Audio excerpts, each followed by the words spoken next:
중국은 최종 예선에서 떨어지지 않기 위해 세 줄 수비까지 들고 나왔지만 한국의 캡틴 손흥민 앞에서는 속수무책이었다. 그들은 세 줄 수비를 했음에도 불구하고 손흥민 단 한 명에게 계속해서 무너지는 모습이었다. 반드시 지지 않기 위해 전 세 줄 수비라는 필살기까지 사용해 한국을 막아보려고 했지만 그들에겐 역부족이었습니다. 손흥민만 막으라고 특별 지시까지 내렸지만 역시 손흥민은 손흥민이었어요. 중국 감독. 현재 중국과 한국의 경기가 끝나고 여러 반응들이 쏟아지고 있습니다. 지난 1차전 싱가포르와의 경기에서 대승을 거둔 것에 이어 중국전에서도 승리를 챙겼기 때문인데요. 현재 정식 감독도 선임하지 못한 상황에서 월드컵 진출에 성공하면서 급한 불은 끌 수 있게 되었습니다. 이런 상황 속에서도 월드컵 진출에 성공한 만큼 하루빨리 정식 감독을 선임해야 한다는 목소리가 커지고 있는데요. 축협에서는 정식 감독을 선임하기 위해 그 누구보다 노력해야 하지만 들려오는 소식이 없어 답답한 상황입니다. 중국은 탈락하지 않기 위해 세 줄 수비라는 막강한 수비까지 들고 나왔지만 결국 손흥민 선수에게 처참하게 뚫리면서 좌절을 맛볼 수밖에 없었는데요. 손흥민 선수 혼자서 중국을 상대했다고 해도 믿을 정도로 미친 활약을 했다는 이 소식 자세히 한번 살펴보겠습니다. 대한민국 축구 국가대표팀이 아시아 지역 2차 예선 C조 최종 6차전 중국과의 홈경기에서 2대0으로 승리를 거두었습니다. 지난번 싱가포르전에 이어 중국전에서도 승리함에 따라 우리 한국은 월드컵 진출이 확정되었는데요.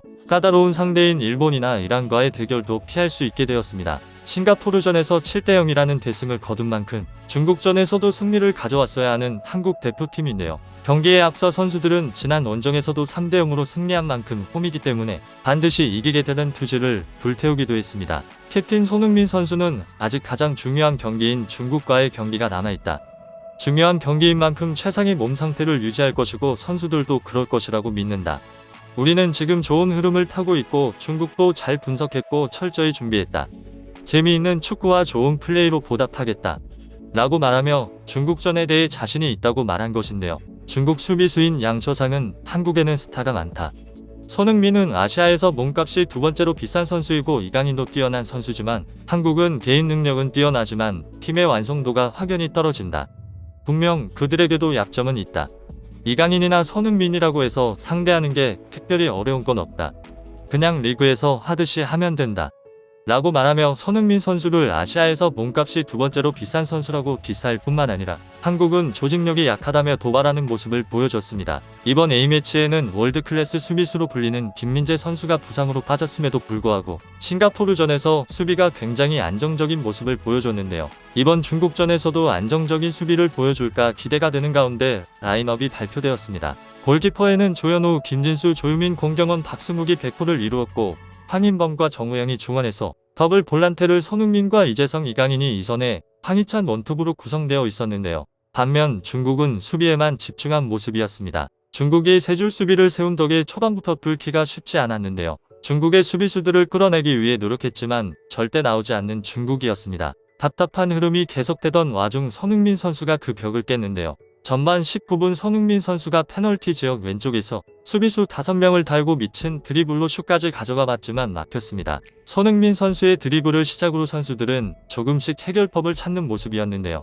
그럼에도 득점이 나오지 않았고 결국 양쪽 다 득점이 없이 전반전이 마무리가 되었습니다. 경기 도중 중국 관중들이 야유하자 손흥민 선수는 손가락으로 3대0을 표현하며 관중들에게 시원한 반격을 하기도 했는데요. 손흥민 선수가 표현한 3대0은 중국과의 1차전 경기 스코어였습니다. 경기가 끝나고 손흥민 선수는 이 행동에 대해 한국 팬도 무시받는 것 같아 가만히 있을 수가 없었다라고 말하며 진정한 캡틴의 면모를 보여주기도 했는데요. 후반전이 시작되었고 교체 카드를 투입해 변화를 준 한국이었습니다. 경기에 변화를 주자 흐름이 바뀌었는데요. 투입된 지 1분도 되지 않아 선제골이 나온 것입니다. 후반 16분 이강인 선수가 오른쪽 측면에서 환상적인 중거리 패스를 찔렀고 공을 받은 손흥민 선수가 가운데로 끌려보낸 공을 이강인 선수가 뒤에서부터 달려와 그대로 마무리한 것인데요. 마침내 선제골이 터지자 상암에 있는 6만 관중들은 모두 환호했고 계속해서 예우와 무례한 응원을 하던 중국 팬들만 조용해지기도 했습니다. 한국을 상대로 세 줄 수비라는 수비에만 집중한 전략을 들고 나온 중국이었지만 월드클래스 듀오인 이강인, 손흥민에게 처참히 무너지는 모습입니다.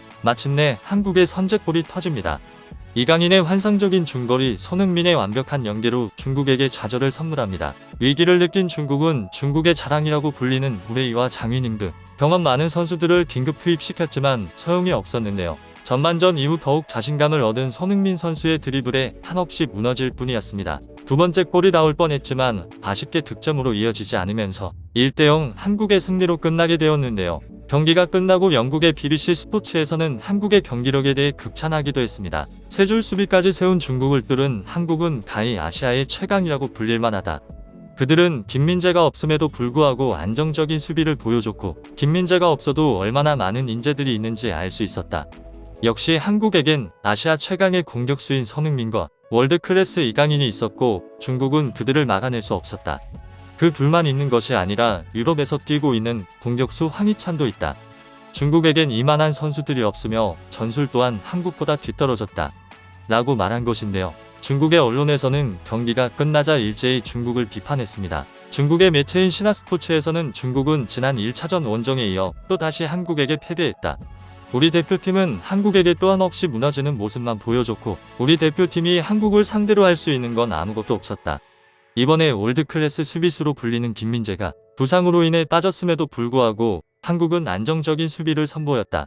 우리 중국은 그걸 뚫어낼 선수가 없었고 한국에겐 우리의 철벽 수비를 뚫어낼 선수들이 너무나도 많았다. 손흥민, 이강인, 황희찬 등 손흥민이 과감하게 돌파를 하자 막아낼 수가 없었다. 이것이 한국과 우리 중국의 차이점이다. 중국과 한국의 축구 실력을 따지면 적어도 10년 이상은 격차가 벌어져 있다. 라고 말하며 중국 대표팀엔 한국의 손흥민, 이강인, 황희찬 같은 뛰어난 선수들을 막아낼 선수들이 없다고 말하기도 했는데요. 중국의 감독인 이방코비치 감독은 먼저 이렇게 좋은 경기장과 좋은 분위기에서 경기를 하게 돼 감사하다. 한국은 아시아에서도 강팀이고 세계로 쳐도 강팀이라고 생각한다. 우리의 경기는 높은 수준에서 치러졌다.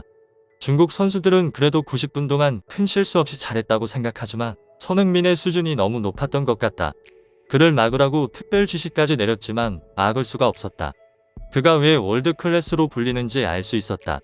라고 말하며 손흥민 선수에 대한 극찬과 경기를 잘 마무리할 수 있어 감사하다는 반응이었는데요. 중국의 네티즌들은 태국전에 이어 한국에게도 패하자 쓰레기 같은 팀 당장 해체해라. 아시아의 사류 축구팀, 우리 축구팀은 중환자실에 있나요? 보기만 하면 화나는 팀, 이 정도면 축구를 안 하는 게 낫다 등의 반응을 남기며 월드컵 탈락 위기에 놓이자 분노하기도 했습니다. 이처럼 한국이 임시감독 체제라는 위기 속에서도 중국과 싱가포르를 꺾으며 월드컵 진출에 성공한 모습인데 하루빨리 정식 감독을 선임해 더 좋은 경기력을 볼 수 있었으면 좋겠는 바람입니다.